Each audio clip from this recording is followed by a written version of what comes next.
الحمد لله وكفى على عباده الذين اصطفى. أعوذ بالله السميع العليم من الشيطان الرجيم. بسم الله الرحمن الرحيم. 16واں پارہ سورہ الکہف. آیات کا آغاز آیت شریفہ نمبر 92 سے ہوا. آیات شریفہ کا بامحاورہ ترجمہ سماعت فرمائیے. پھر وہ کچھ سامان لے کے چلا یہاں تک کہ وہ دو پہاڑوں کے درمیان پہنچا تو اس نے ان کی اس طرف ایک قوم کو پایا جو قریب نہ تھے کہ اس کی بات کو سمجھیں. انہوں نے کہا اے ذوالقرنین، بے شک یاجوج اور ماجوج زمین میں فساد برپا کرنے والے ہیں، تو کیا ہم آپ کے لیے آمدنی کا کچھ حصہ مقرر کر دیں کہ آپ ہمارے درمیان اور ان کے درمیان ایک دیوار بنا دیں. انہوں نے کہا، یعنی ذوالقرنین نے، جن چیزوں میں میرے رب نے مجھے اقتدار بخشا ہے شاندار ہے، تم میرے ساتھ تعاون کرو قوت کے ساتھ، میں تمہارے اور ان کے درمیان موٹی دیوار بنا دوں گا. مجھے لوہے کے ٹکڑے دو. یہاں تک کہ انہوں نے یعنی ذوالقرنین نے دونوں پہاڑوں کے درمیانی حصہ کو برابر کر دیا. تو انہوں نے کہا دھوکو، یہاں تک کہ جب اس نے اس کو آگ بنا دیا تو کہا اب آؤ میرے پاس، میں اس پر پگھلا ہوا تانبا ڈال دوں گا. تو انہوں نے یعنی یاجوج ماجوج نے یہ طاقت نہ رکھی کہ اس پر چڑھ جائیں، اور نہ ہی انہوں نے طاقت رکھی کہ اس میں سوراخ کروے. اللہ مالک کی توفیق سے اس قصے کے حوالے سے کچھ باتیں عرض کی جا چکی ہیں. کچھ مزید باتیں اللہ ہی کی توفیق سے عرض کرنے کی عاجزانہ کوشش کا ارادہ لے کے آیا. اللہ ٹھیک بات کہنے، سمجھانے، سننے اور سمجھنے کی ہم سب کو توفیق دے، اور کہنا سننا ہم سب کے لیے اپنی رحمتوں اور برکتوں کے پانے کا سبب بنا دے. یہ ذوالقرنین کا تیسرا سفر تھا. پہلا مغربی جانب، دوسرا مشرقی جانب. مغرب میں بھی زمین کی انتہا تک اور مشرق میں بھی زمین کی انتہا تک. یہ تیسرا سفر کس جانب میں تھا اللہ پاک نے وہ بیان نہیں کیا، نبی کریم صلی اللہ علیہ وسلم نے وہ بیان نہیں کیا. لوگوں نے اپنی اپنی آراء دی ہیں، ہمیں ان کی کوئی ضرورت نہیں. جس کی ضرورت تھی وہ اللہ تعالی نے اور نبی کریم صلی اللہ علیہ وسلم نے بیان فرما دیا. اس سے زیادہ کی اگر ضرورت ہوتی تو وہ بیان کرتے. جب انہوں نے بیان نہیں کیا ہم خواہ مغز ماری کریں اور ساری جستجو کے بعد اس کے بارے میں یقینی طور پر کچھ کہنا وہ ممکن نہیں. یہاں کوئی کم عقلی سے یہ نہ کہے کہ یہ دیوار جو ذوالقرنین نے بنائی اور یاجوج ماجوج جس کا ذکر ہو رہا ہے، لوگوں نے زمین کا کونا کونا چھان مارا ہے تو کہیں سراغ تو نہیں ملا. ایسا کہنا کم عقلی کی بنا پر ہے. کیا انسان کی جد و جہد اپنی انتہا کو پہنچ چکی ہے؟ کسی میدان میں دیکھیں، آئے دن نئی نئی چیزیں ان کا انکشاف ہو رہا ہے. کتنی مثال کے طور پر کتنی بیماریاں آج سے کچھ عرصہ پہلے علاج تھیں، آج وہ باقی بیماریوں کے مقابلے میں معمولی سمجھ جاتی ہے. انسان جتنا زیادہ علم حاصل کر لے اس کا علم کامل نہیں ہے. تو کون ہے جو اللہ کے مقابلے میں بات کرے اور اللہ کی بات ٹھیک نہ ہو اور اس کی ٹھیک ہو؟ اللہ کے رسول صلی اللہ علیہ وسلم کی بات ٹھیک معاذ اللہ نہ ہو اور اس کی ٹھیک ہو. یہ عقل کا اندھا اپنی عقل کو جو حقیقت میں حماقت ہے اپنے پاس رکھے. جب اللہ نے فرما دیا، اللہ کے نبی صلی اللہ علیہ وسلم نے وحی سے خبر دے دی، وہ بہت کافی ہے. ایک اور بات، یاجوج اور ماجوج آپ دیکھ رہے ہیں، ذرا دیکھیے.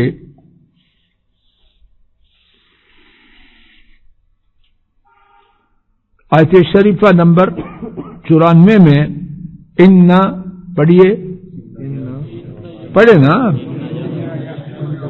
یاجوج و ماجوج، ان پر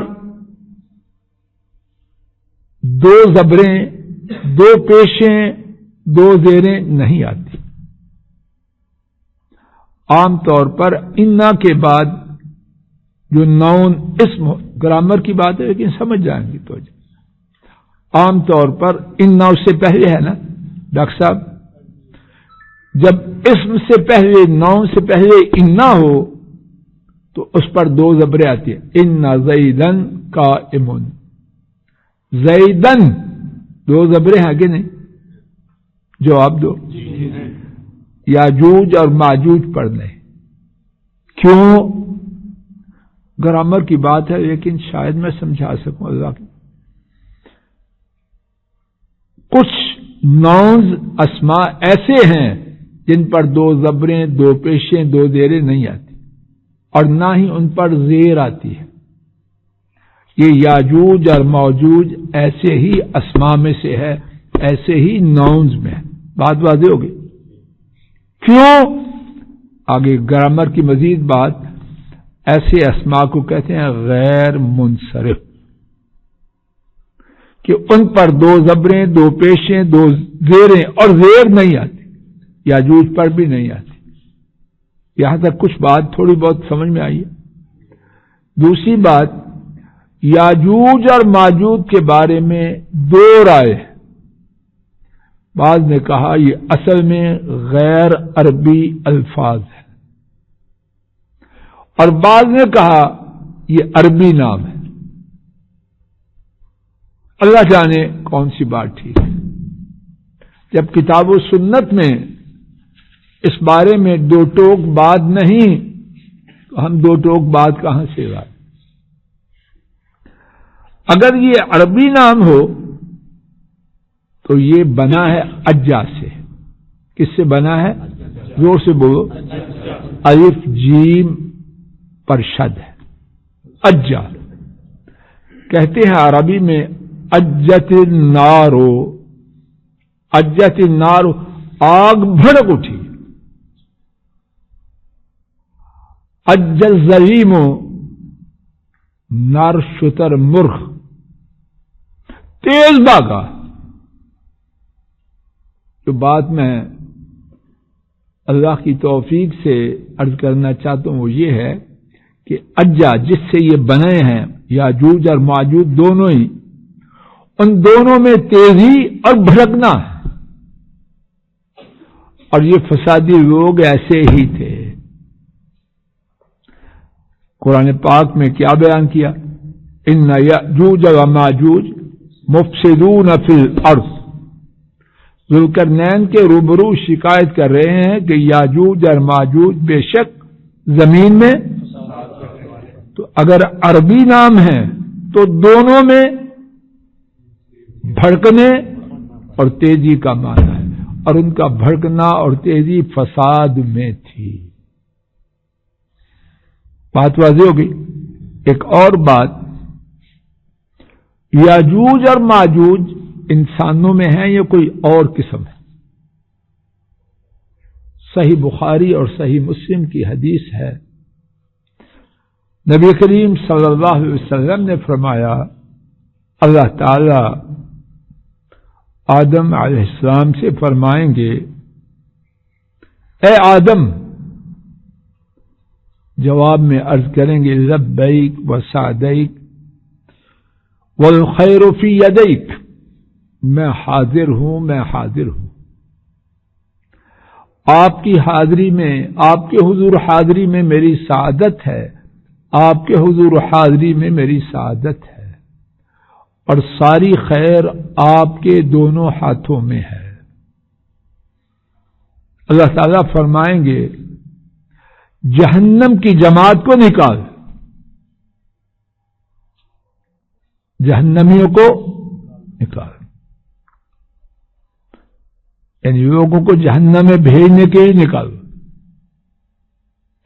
آدم عرض کریں گے جہنم کی جماعت کیا ہے؟ اللہ تعالیٰ فرمائیں گے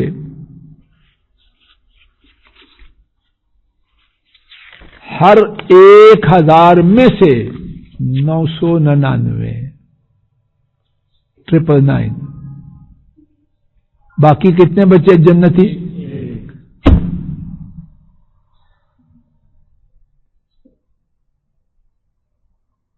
بیان کیا اس وقت بچے بوڑھے ہو جائیں گے. روز قیامت جب یہ اعلان ہوگا ہر 1000 میں سے 999 جہنمی،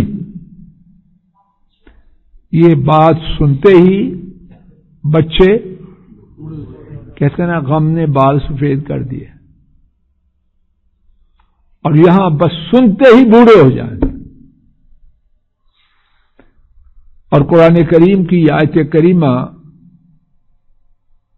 پڑھی وَتَضَعُ كُلُّ ذَاتِ حَمْلٍ حَمْلَهَا، ہر وہ خاتون جس کے پیٹ میں بچہ ہوگا گر جائے گا.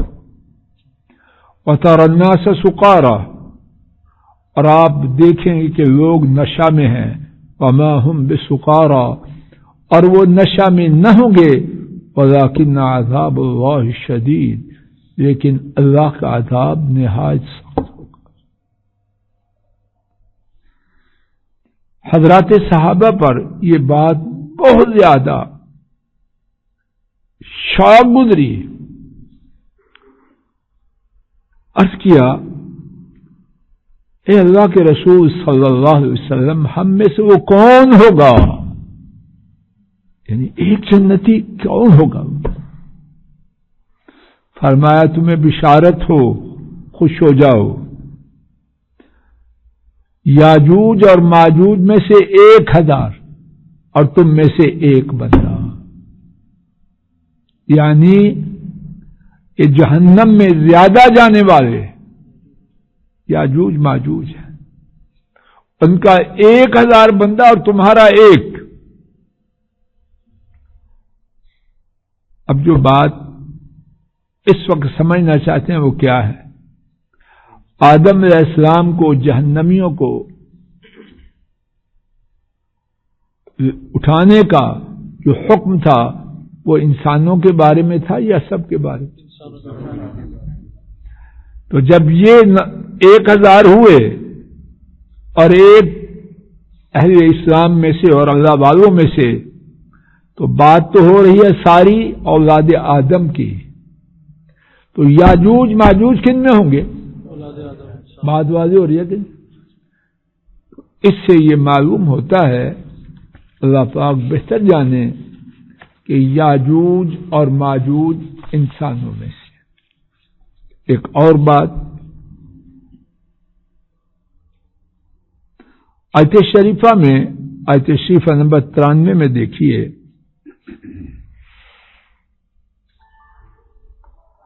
انہوں نے دو پہاڑوں کے اس طرف ایک ایسی قوم کو پایا